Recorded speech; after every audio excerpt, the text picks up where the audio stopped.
Welcome back to the counter. I'm going to continue doing my texture series for you, and today I'm going to show you how to do something like this. Now, before we start, I just wanted to have a quick talk about wedges. When I started looking at various tools on the internet, there were a lot of wonderful artists using these tools, but nobody quite explains how they're using them or what hand actions you actually need. So what I've got, and this is only a small sample of all the various things that I tried, what you have here is 3 different levels of hardness. This is a catalyst wedge that is plastic. It's very, very stiff and would compare very similarly to a credit card or a piece of hard plastic. These are silicone catalyst wedges, and they have a lovely edge. They're quite firm in your hand, they're easy to hold. This one's similar, but it just has some extra edges that you can use. And these are basically DIY ones. They're bowl scrapers that I've cut into various shapes. They're very, very soft, very, very pliable. This one's almost in between. But I use them for different purposes or different techniques. This hard, scratchy one is great for removing stiff and almost dried paint, where you can actually scratch in a design. These catalyst wedges, they're good. They're for really neat for sweeping curves. You can remove softer paint with them. You can smear, and they're very, very versatile.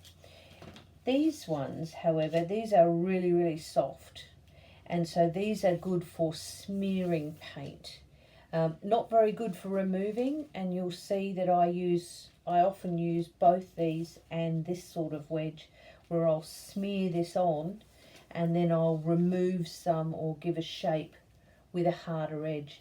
I rarely use the hard plastic, but there's no reason not to. It's just that I find I have enough with these. So I tend to use these 4. And of course you can get the various types of edges that have combs and shapes. These are wood graining tools, and they will give you a different texture if you want them.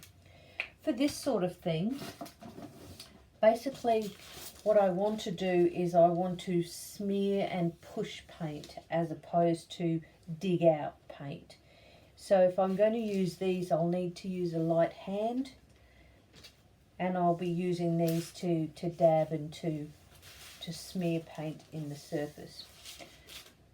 Okay, so the first thing I'm going to do is I actually want lighter layers in the very background. So rather than leaving it as straight paper, what I do is I coat with a very light coat of metallic pearl paint.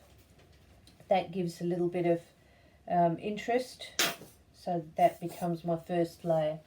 And because I'm not really too concerned, all I want is coverage, I'll use a squeegee to put that on. And all I'm looking for is a nice even flat surface. Now this won't take very long to dry because it's such a thin coat, but this is just to cover up paper so that if perchance I want to use any high fluid paints, it's not going to be affected on the paper. So that becomes my first layer. We'll give that a few minutes to dry. And the next section I'll be doing is the gold. Okay, so let's start with the next colour, which is metallic gold. Now I'm just going to put this on loosely. this is really only the backdrop for my other colours. So like the pearl, it has a purpose, but it's not the be all and end all of my design. So basically what I'm looking for is just a bit of depth, a bit of colour, a couple of lines just to guide me.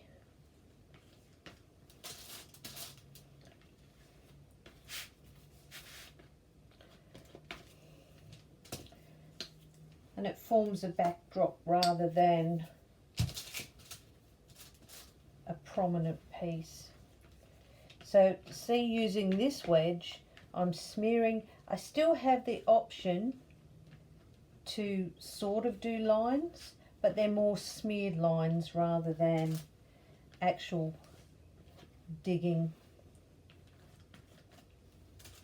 of the paint.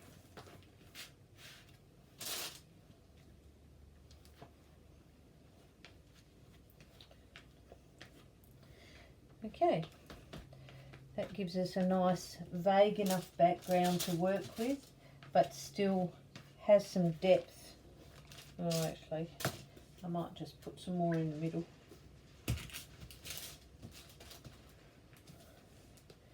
Just to give some thicker bits.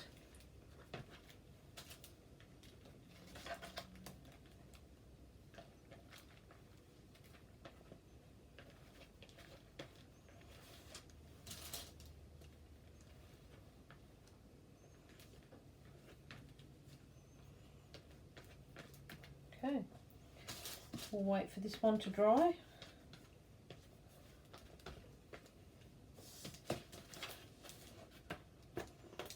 And we'll see what we end up with. That's just a little bit too thick, so I'll just do some edges. Okay.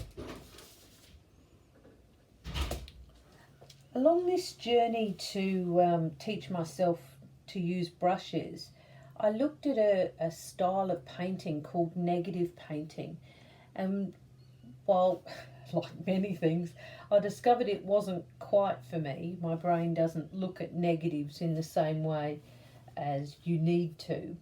What it did teach me was to use transparent artist grade paint. So for these next few layers, I'll be using highly pigmented transparent paint.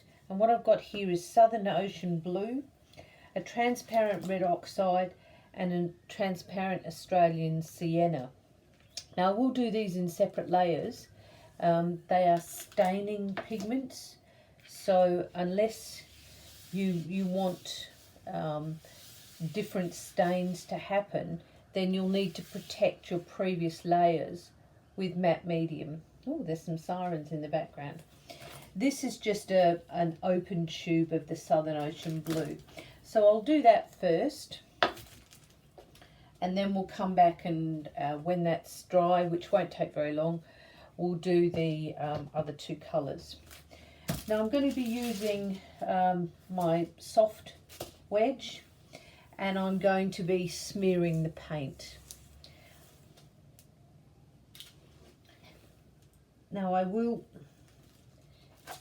dilute this just a touch with some water, just a very light spray.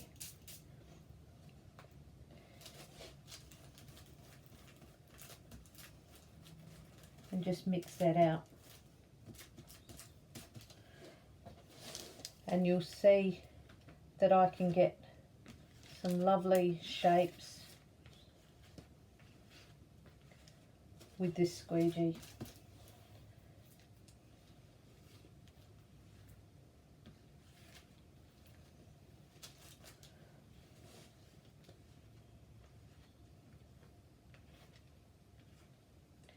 Now, as you go over previous layers, you will get a different texture. I just need some more paint.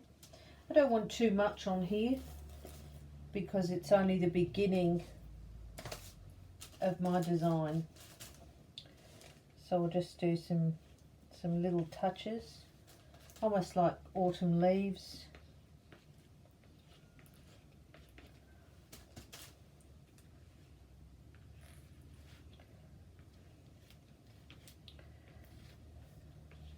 and I think we can work with that.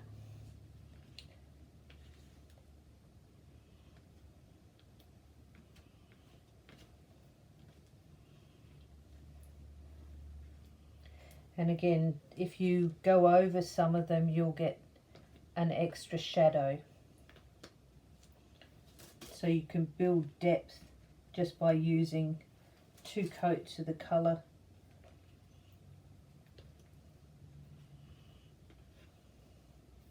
Okay, just do another line through the centre, just to give me some balance.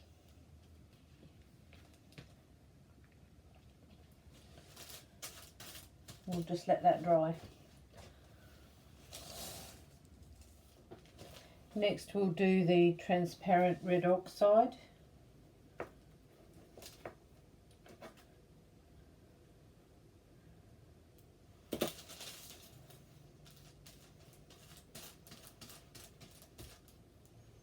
Beautiful colour this.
Okay, we'll leave that where it is, and we'll come back with the Australian burnt sienna and tick.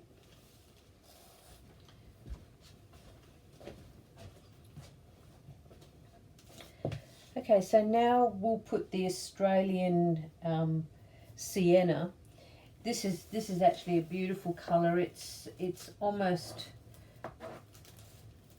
like a cleaner yellow oxide.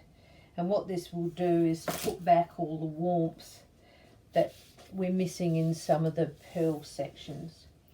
So we're just going to complete the flowers. And of course, whenever you do this, I'm looking at shapes, like I'm going to create almost like a flower here and maybe a little bit in here, and then just warm this corner up.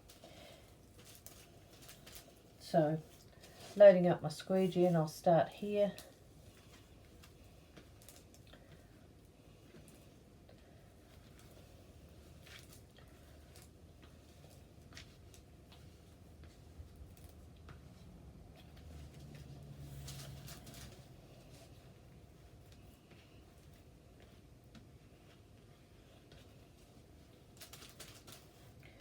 A little bit in this corner, maybe a little bit off the side, and just finish that off there.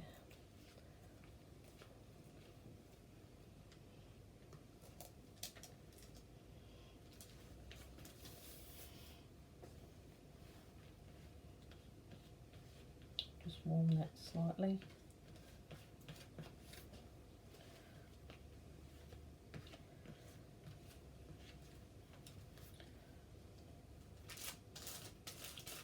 Okay, now the final piece to this will be once this is dry, I'll put a gloss medium over it to give it that depth. Now this already has layers of matte medium through it. If you want to get the depth and the layering and the separation of colours, you can actually use gloss medium in between. Okay, so we'll come back once we've got this layer dry. Okay, and we're back to for the final coat of this. Now, I have some Liquitex gloss medium that has just been watered down slightly, and I'm going to run that over using my squeegee just to get an even coat. I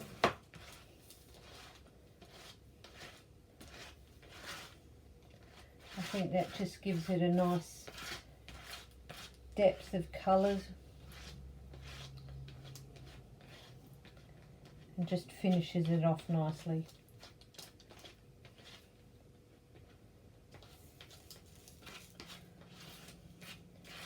Trying to keep it as streak free as possible.